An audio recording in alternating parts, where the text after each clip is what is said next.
ఒకానొకనాడు పచ్చని, పొదలతో నిండిన అరణ్యంలో ఎల్లి అనే చిన్న ఏనుగు ఉండేది. ఎల్లి చాలా చురుకైన మరియు ఆతృతగల ఏనుగు. ఎల్లప్పుడూ తన చుట్టుపక్కల వాతావరణాన్ని అన్వేషించడానికి ఇష్టపడేది.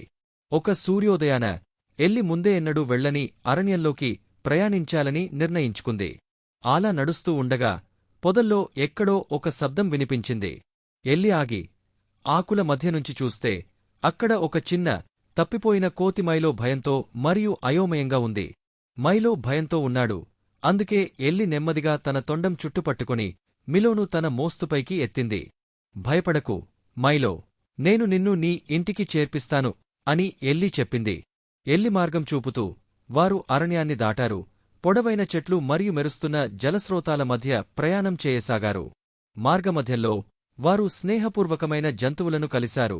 వారు వారికి మార్గం చెప్పడానికి మరియు తినుబండారాలను అందించడానికి సాయపడ్డారు. ఆనందకరమైన మరియు సాహసమయమైన రోజున వారు చివరికి మైలో కుటుంబాన్ని కనుగొన్నారు. మైలో తల్లిదండ్రులు మైలోను చూసి చాలా సంతోషపడి ఎల్లికి పెద్ద గుత్తి అరటిపండ్లతో ధన్యవాదాలు చెప్పారు. ఎల్లి సంతోషంగా నవ్వుతూ వీడ్కోలు చెప్పింది. కొత్త స్నేహితుణ్ణి చేసుకోవడం, సహాయం చేయడం ద్వారా తన హృదయం సంతోషంగా ఉందని భావించింది. ఆ రోజు నుండి ఎల్లి మరియు మైలో కలిసి మరిన్ని సాహసాలను పంచుకున్నారు. అరణ్యంలోని వింతలను అన్వేషిస్తూ, ఒకరికి సహాయం చేస్తూ మరింత గాఢంగా స్నేహాన్ని కొనసాగించారు.